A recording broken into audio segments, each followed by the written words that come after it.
Assalamualaikum, hai guys. Kita orang sekarang dekat PD Waterfront, dekat dengan laut dekat situ. Dekat situ. Laut, ada pantai, bayu yang lembut. Oh, bau pantai. Lepas tu ada fun fair kat situ.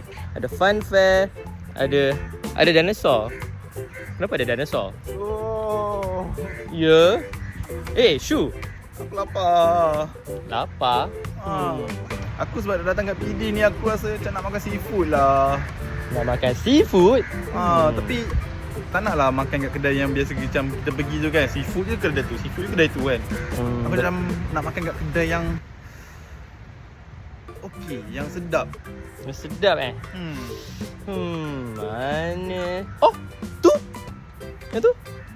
Muhammad Chan. Nampak macam baru buka lah.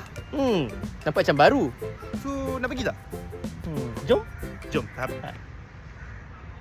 Betul nak pergi. Tapi boleh lah, boleh pergilah. Tapi satu syarat lah. Apa dia? Kau belanja aku lah. Aku belanja.